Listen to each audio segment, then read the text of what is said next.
Now we're going to use the meat that we took off the neck of the lamb. We're going to make some köttbullar. So we're going to make our own köttfärs, which would be minced meat. So we're using lamb. So Maya, do you want to? Okay. So I just drop it in. Yeah, drop it in. Nothing's And coming out. mind your fingers. Okay. So this is Irish lamb that we're using. Yes. What are things that are particularly special about Irish lamb? Well, the Irish lamb is it's raised on the grass.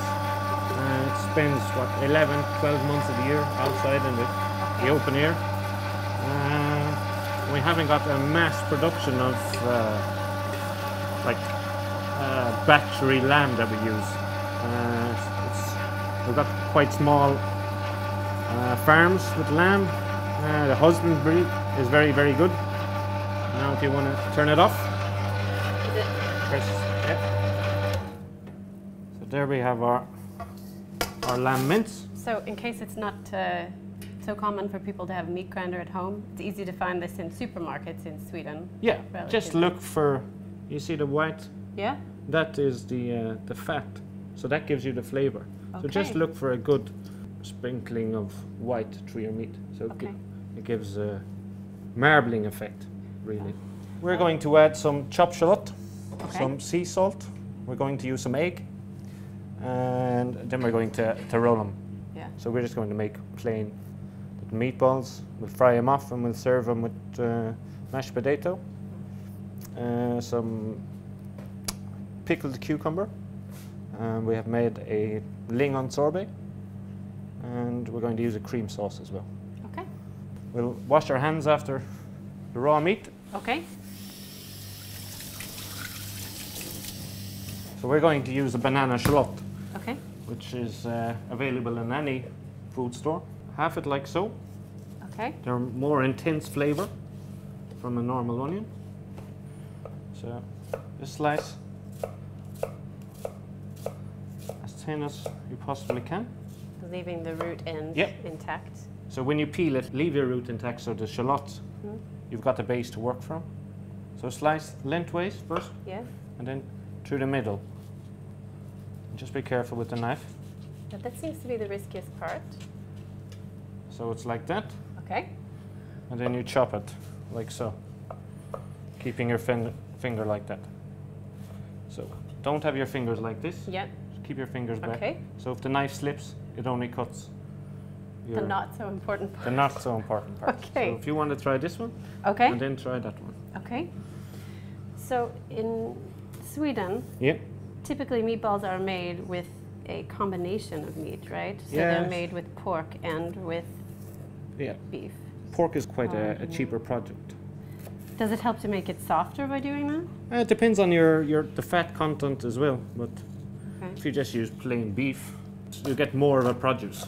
So if you use 1 kilo meat, like ox, and 1 kilo pork, you get 2 kilos of köttbullar. Okay. So the pork doesn't really have so much to do with making the meatballs. But there is a lot more fat in a piece of pork. Okay. So this goes in. Yeah. Like so. This may be one of Sweden's most famous dishes, is the meatball. It is the meatball. It's available from all good IKEA. Restaurants and IKEA. They like to serve it with lingon. And most European, or you come from Ireland or you come from Great Britain, lingon is it's a very strange taste for us. We don't have it in our cookery tastes, or I don't know about America. Do you use lingon? Yeah, well, actually there's quite a big contingency of Swedish people in the US from the great immigration that happened in the late 1800s. There are a lot of descendants of Swedish people, so actually a lot of people know about lingonberries in the US. So actually this kind of reminds me of when I was growing up and we would spend Christmas with my farmor, or my father's mother, and she was Swedish, and she would let me help with making the meatballs in the kitchen. And she would always fry one up first to make sure the seasonings were just right. Perfect, which we will also try. Now, if you'd like to put some olive oil in the pan first, and then we can cook it and taste it. So. This much? Yeah, perfect. Sweden would like to claim meatballs as their own dish, but they actually they go back to ancient Rome. It's far back, and of course, lots of different cultures have meatballs. Yeah, it's quite a popular dish in Italy with their tomato sauce and their fresh pasta and parmesan. And in Sweden, actually, it wasn't common for people to have meatballs until about the 1850s. It was more only for the rich. Okay. Which is interesting, and they were more frikadeller and they were baked. And then when meat grinders became more common, and then ovens or stovetop like this became more common, then it was easier for the general public to actually have meatballs. And of course, today everybody does. Today everybody does. Yeah. Little more salt? Or have you enough? You're the expert. I think they're good. You think they're good? Okay. So we can roll them. Can I help you roll them? Yes, please. You show me what size you want them to be. Does it help if your hands are wet, or does it matter? You can use warm water, so the meat doesn't stick to your hands.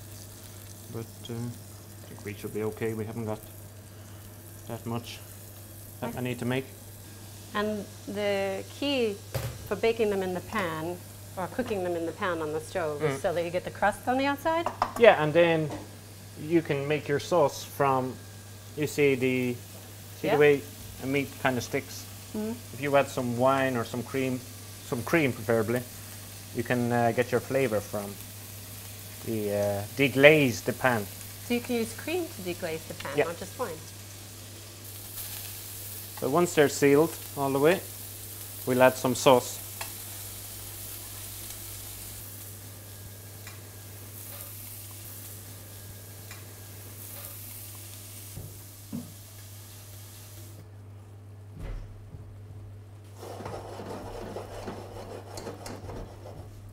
So you cook them directly then in the cream sauce? Yep. And if you'd like to taste. Yeah, of course.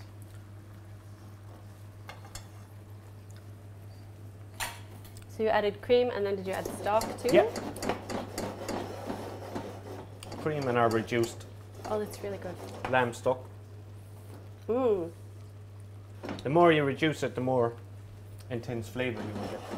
So while we're cooking that, we'll reduce the temperature on the stove so it doesn't become too reduced. We'll do some potatoes. I've cooked the potato. Okay. And I've put it through a potato ricer, we call it. Okay. So now I'm going to bring some cream and butter to the boil. Then add your potato. So how far in advance can you rice the potatoes? Oh, you can do it 6-7 hours beforehand. It shouldn't be a problem. Put it in your fridge. Would you add any herbs to if a you mashed want, potato? if it depends on what the individual actually likes. If you want thyme or rosemary in your potato or garlic, it's no problem. So now you bring your mashed potato to the boil. Or your cream and butter to the boil, sorry. This is great. I would have never thought to do the mashed potatoes like this on the stove. Is this the way you always do mashed potatoes? In a restaurant, yeah. This Okay. would be the way you do it. And then you can see if you have any lumps, just remove them. Right, there is our potato. I think our meatballs are ready. We'll just take one here and we'll just try it. Perfect. A tiny bit of pink is okay? Yeah.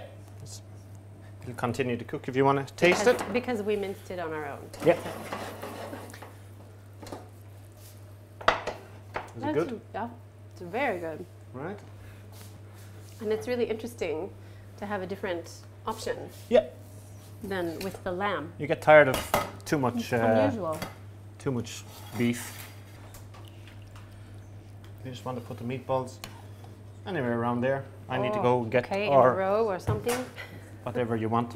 I need to get the sorbet. Lingonberry sorbet. So actually Yes. it's cold. Yep. Well, it's traditional in Sweden to serve it with normal lingon. But I thought, I'm not Swedish, so let's try something different. Oh, that's really interesting. So in this I've got 650 mils of water, 350 mils of sugar, Okay. and 90 grams of glucose. So you bring that to the boil, and then Glucose. it's like liquid sugar. Okay. You bring it to the boil, you chill it down, and then you add your lingon. So to that amount of liquid, I had maybe 250 grams of lingon. Okay. And then you put in an ice cream machine. So this is an interesting play of hot and cold together. Yep. Oh, the color on that is amazing. Just heat your spoon Yeah. I want to see the way that you do this. in hot water. Hot water. Yeah. Okay. Just helps. There seems to be a little trick to doing that. It just helps to helps you form there. So do you want it to melt onto the meatballs? Yeah, Is that eventually the it will. idea? And then if you want, you can add a little more sauce and a little chopped parsley.